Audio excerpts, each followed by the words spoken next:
मेरा नाम फजल वहाब है और आप यूट्यूब चैनल देख रहे हैं। हम क्लास 6 की साइंस कर रहे हैं, lower secondary international lower secondary science 1, और इसकी आज हम चैप्टर नंबर 3 की एक्सरसाइज कर रहे हैं। Question number 2 we will be solving. Question number 2, connect the following misconceptions. Correct the following misconceptions. Plants take food, ये कुछ मिसकंसेप्शंस है जो कि हमने उसको ठीक करना है। तो उसमें लिखा हुआ है कि part A, plants take in food from the soil. Plant जो है अपनी खुराक ज़मीन से हासिल कर लेती है। तो सबसे पहली बात कि प्लांट्स ज़मीन से क्या चीज़ें गेन करती है, मिनरल्स गेन करती हैं ज़मीन से रूट्स के ज़रिए, और वाटर गेन कर लेती हैं। दूसरी बात है कि ज़रूरी नहीं कि सिर्फ सॉइल से ही वो चीज़ें कर लें।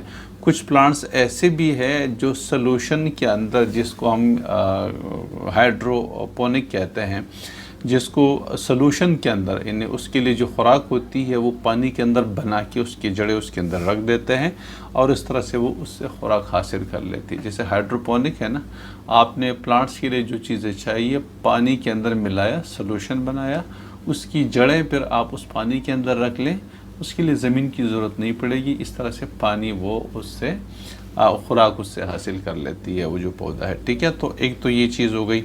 और इस तरह से कुछ पौधे ऐसे भी हैं जो से एयरोपोनिक हैं, तो उस पे हम उसके लिए जो सॉल्यूशन हम बनाते हैं, जो खुराक बनाते हैं, उसका स्प्रे करते हैं उनकी जड़ों के ऊपर, और इस तरीके से वो इस तरीके से खुराक हासिल करते हैं। तो इसलिए ज़रूरी नहीं सॉइल उसके लिए मतलब सॉइल भी ज़रूरी है। मेजॉरिटी केसेस में तो सॉइल ही, आमतौर पे तकरीबन 99% आपके पास सॉइल के अंदर ही पौधे जो उगते हैं, लेकिन सॉइल के बगैर भी पौधे उग सकते हैं। नंबर बी, ये मिसकंसेप्शन है, हमने उसको दूर करना है। Only the leaves of plant can carry out photosynthesis. तो नहीं, only the leaves of plants नहीं, बल्कि क्लोरोफिल जहाँ पर भी है वहाँ पे फोटोसिंथेसिस का अमल होगा। जहाँ पे क्लोरोफिल होगा, खाओ ब्रांचेस हो या स्टेम हो। ठीक है, जैसे आपको पता है कैक्टी जो पौधा है, कैक्टी, ठीक है, उसके अंदर ये मैं आपको इसकी तस्वीर दिखा देता हूँ पीछे से बाहर, आप उसको देख लीजिएगा। ये मैं आपको पेज नंबर बता देता हूँ। कैक्टी पौधा जहाँ पे होता है, ये पेज नंबर 55 पे आपको नज़र आ रहा है। ठीक है, तो ये कैक्टी पौधा है और ये जो है अपनी खुराक खुद तैयार करते हैं। किस चीज़ के अंदर? स्टेम के अंदर उसका फोटोसिंथेसिस का अमल होता है और स्टेम के अंदर वो अपनी खुराक बना लेता है। ठीक है, तो ये पार्ट बी हो गया। Part C, only plants with green leaves can make food. जो ग्रीन लीव्स, वो प्लांट जो ग्रीन लीव्स रखते हैं, खुराक उसके अंदर तैयार होती है। तो देखें, एक चीज़ ध्यान में रख लें कि आमतौर पे ग्रीन लीव्स के अंदर ग्रीन वाटर, जिसको हम क्लोरोफिल कहते हैं, उसकी वजह से पौधों का जो रंग होता है वो हरा होता है, ग्रीन होता है, और उसके अंदर खुराक बनती है। लेकिन कुछ प्लांट्स ऐसे हैं जो कि उसके अंदर क्लोरोफिल तो होता है लेकिन कलर ग्रीन नहीं होता, और उसके अंदर भी फोटोसिंथेसिस होता है। कुछ प्लांट्स ऐसी हैं जिसके पत्तों का कलर हरा नहीं है, ग्रीन नहीं है, और उसके अंदर क्लोरोफिल भी नहीं है, तो अपनी खुराक खुद तैयार नहीं कर सकता। वो अपनी खुराक के लिए फिर दूसरे पौधे इस्तेमाल करते हैं, इसको हम पैरासाइटिक प्लांट्स कहते हैं। ठीक है, तो ऐसे पौधे भी हैं। You can search the name of this plants and the diagram, the pictures of this plants in the internet. ठीक है, लेकिन ऐसे पैरासाइटिक प्लांट्स हैं जिसमें क्लोरोफिल भी नहीं होता और हरा कलर भी नहीं होता, तो खुराक उसके अंदर नहीं बनता। लेकिन कुछ प्लांट्स ऐसे हैं जिनका कलर हरा नहीं है लेकिन क्लोरोफिल उसके अंदर है, और उसके अंदर फोटोसिंथेसिस का अमल भी होता है, खुराक बनती है उसके अंदर। ठीक है, तो ये मिसकंसेप्शन है जो कि हमने ठीक करना है। Plants make food in the form of starch during photosynthesis है। फोटोसिंथेसिस के दौरान जो खुराक होती है in the form of starch बनती है। असल में खुराक जो बनती है वो ग्लूकोज के शक्ल में बनती है और ऑक्सीजन गैस पैदा होती है, और ये ग्लूकोज फिर बाद में स्टार्च की सूरत में खुराक के तौर पे स्टोर हो जाती है। ठीक है, तो ये पार्ट डी हो गया। Part E, roots of plants are organs for feeding. जो रूट्स ऑफ प्लांट्स है वो ऑर्गन्स फॉर फीडिंग है, खिलाने के लिए इस्तेमाल होती है। तो ये roots of plants are organs not only for feeding, मतलब ये एक तो ये anchor the plant in the ground है, ज़मीन के अंदर गाड़ के रखती है सख्ती से फॉर्म, ठीक है। एक उसका काम ये होता है, फिर ये एब्जॉर्प्शन करता है, ये फीड नहीं करता, खिलाता नहीं है, ये एब्जॉर्प्शन करता है वाटर का और मिनरल्स का फ्रॉम द सॉइल। एब्जॉर्प्शन होती है और फिर उस खुराक को ट्रांसपोर्ट करती है बाकी प्लांट्स में, फीड नहीं करती, ट्रांसपोर्ट करती है, खुराक को हासिल कर लेती है कहाँ से, ज़मीन से, और फिर उसको आप ऊपर बेच देती है, तने में, शाखों में और पत्तों में ट्रांसपोर्ट करती है, फीड नहीं करती, ठीक है। Absorption of water and minerals from the soil, its function is absorption of water and minerals from the soil and transport that mineral and waters from the roots into the upper parts of the plants, ठीक है। तो ये हमारे पास root of plants organs for feeding, तो इसका answer ये आ रहा है। Soil is necessary for plants growth, necessary भी है और नहीं भी है। जो प्लांट्स बगैर सॉइल के नहीं उग सकती उनके लिए नेसेसरी है, कुछ प्लांट्स ऐसी हैं जिसके लिए सॉइल की ज़रूरत नहीं होती, जैसे हमने एयरोपोनिक, कैक्टिक ज़मीन के अंदर ही है कैक्टी, एयरोपोनिक और हाइड्रोपोनिक का हमने बताया कि वो किसी ग्लास या चीज़ के अंदर रखे, उसके अंदर सोल्यूशन डालते हैं, पानी डालते हैं, पानी के अंदर उसके जड़ें रखते हैं और इस तरह से वो बढ़ जाती है, तो उसके लिए सॉइल की ज़रूरत नहीं होती। आप समंदर में आपको बहुत सारे पौधे ऐसे मिलेंगे सरफेस के ऊपर, ठीक है, जिसकी जड़ें समंदर के नीचे जा ही नहीं सकती, समंदर इतना गहरा होता है, लेकिन ऊपर जो है हरा हरा होता है पूरा, पौधे उसके ऊपर होती हैं, तो वो असल में उस पानी से ही अपनी खुराक खुद हासिल कर लेती हैं और उसके लिए नीचे जड़ें, ज़मीन की ज़रूरत नहीं होती इनकी जड़ों के लिए, ठीक है। तो बहुत सारे पौधे ऐसी हैं जिसके लिए सॉइल की ज़रूरत नहीं होती और ज़्यादातर पौधों के लिए सॉइल की ज़रूरत होती है।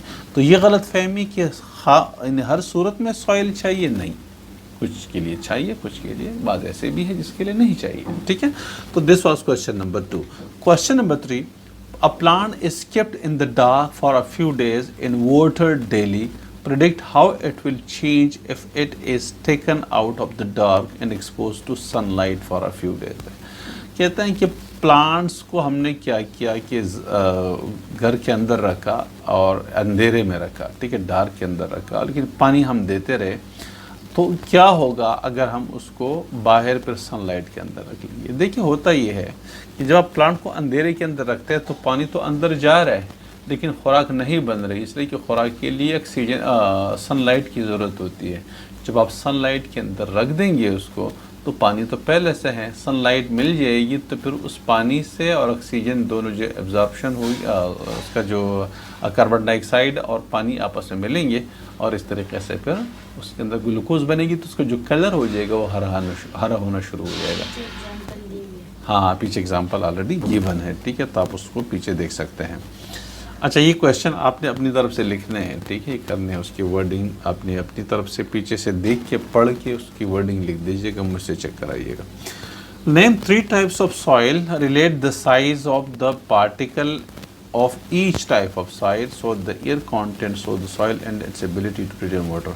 नेम 3 टाइप्स ऑफ सॉइल, हमने बहुत डिटेल के साथ पढ़ा हुआ है। 3 टाइप्स ऑफ सॉइल हमारे पास जो है, एक है क्ले है, एक सैंड है और एक लोम है। 3 तरह के जो है 3 टाइप्स ऑफ सॉइल्स हैं, ठीक है। ओके, आगे कह रहे हैं कि type soils relate the size of the particles of each type of the soil to their content of the soil and its ability to retain water है। तो जो क्ले है ना, ये असल में इसके अंदर मिट्टी बहुत छोटी होती है, लेकिन पानी बहुत ज़्यादा होता है, दलदली टाइप की ज़मीन होती है, ठीक है। तो ये इस तरह का, ये वाटर लॉग्ड एक किस्म का जो है होता है।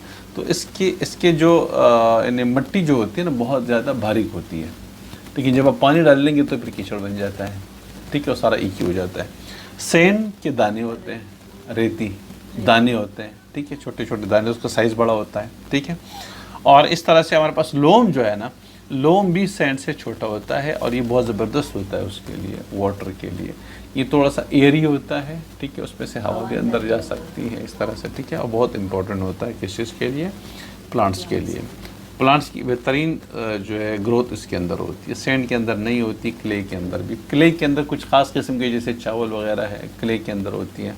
इस तरह से कुछ सैंड के अंदर जैसे कुछ चीज़ें हैं जैसे कैक्टी वगैरह, वो सैंड के अंदर ज़्यादा अच्छी तरह से उग सकता है। लेकिन ज़्यादातर पौधे फिर लोमी जो सॉइल है उसके अंदर ज़्यादातर उग सकती है। ठीक है। और इसके अंदर जो लोमी जो टाइप ऑफ सॉइल है उसके अंदर वाटर को स्टोर या क्या मतलब जो है उसके रिस्टोर रखने की गुंजाइश ज़्यादा है।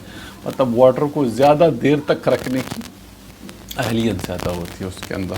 अगर पानी चला जाता है तो अच्छे खासे टाइम तक उसके अंदर में प्रिजर्व करती है उसके अंदर। ठीक है, तो ये तो कहानी हो गई question number 4। Question number 5, how do fertilisers help in plant growth, differentiate between organic and inorganic plants है। ठीक है, आपके पास देखिए वो इस तरह से कर लेती है, how do fertilisers helps in plant growth, वो इस तरह से करती हैं। आप पीछे से वैसे उसको पढ़ के भी कर सकते हैं, लेकिन इसलिए कि जो कंटेंट सॉइल के जो चीज़ है, मिनरल्स, ऑक्सीजन, मिनरल्स और टेम्परेचर, जो चीज़ें इम्पॉर्टेंट होती हैं पौधों के लिए, ठीक है, वो इन केमिकल फर्टिलाइज़र्स के अंदर मौजूद होती है। अगर सॉइल के अंदर इन चीज़ों की कमी होती है, मिनरल्स की और गैसेस वगैरह की जो चाहिए होती है प्लांट्स के लिए, तो वो हम मसनूई तौर पे इन खादों से उसको प्रोवाइड कर देते हैं। इस तरह से वो खुराक उनको मिल जाती है और उसकी जो ग्रोथ होती है बहुत अच्छी तरह से हो जाती है। अगर ये चीज़ नहीं होंगी और सॉइल के अंदर भी वो चीज़ नहीं है, वो मिनरल्स नहीं है और वो जो बाकी चीज़ें नहीं है, तो फिर क्या होता है प्लांट्स को कि ग्रोथ सही तरीके से नहीं होगी। तो फर्टिलाइज़र्स का काम ये होता है कि जो पौधों की जो खुराक होती है, मिनरल्स वगैरह, वो चीज़ें उन फर्टिलाइज़र से उनको मिल जाती है। इस तरह से अच्छी ग्रोथ हो जाती है। पर दो तरह की आपके पास ऑर्गेनिक है और इनऑर्गेनिक है। Organic fertilisers come from living things है। लिविंग थिंग्स आपके पास जितनी चीज़ें होती है, जानदार चीज़ें, जानवर वगैरह का गोबर होता है या पौधे जो गल सड़ जाते हैं, इस तरह से। ठीक है, और जो इनऑर्गेनिक आपके पास फर्टिलाइज़र्स हैं वो केमिकल से बन जाती है और मैन मेड होती है। ऑर्गेनिक फर्टिलाइज़र्स मैन मेड नहीं होती, नेचुरली होती है। पौधे बनती हैं और सड़ जाती हैं और इस तरीके से उसकी खुराक बनती है, जबकि केमिकल फर्टिलाइज़र्स कारखानों के अंदर बनती है, मसनूई तौर पे मैन मेड होती है। ठीक है, तो ये ऑर्गेनिक और इनऑर्गेनिक। क्वेश्चन नंबर 5 ये हमारे पास जो है question number 1, question number 2, 3, 4 and 5, आपने इनको पीछे से अच्छी तरह से पढ़ के उसके आंसर जो है आपने खुद लिखने हैं। ठीक है, ये आज के लिए हमारा लेसन ये कंप्लीट हो गया। नेक्स्ट वीडियो के अंदर इंशाल्लाह फिर हम देखते हैं कि उन्होंने चैप्टर नंबर 4 पढ़ना है या कोई और चैप्टर सेलेक्ट करना है, वो तो उस वक्त देखेंगे।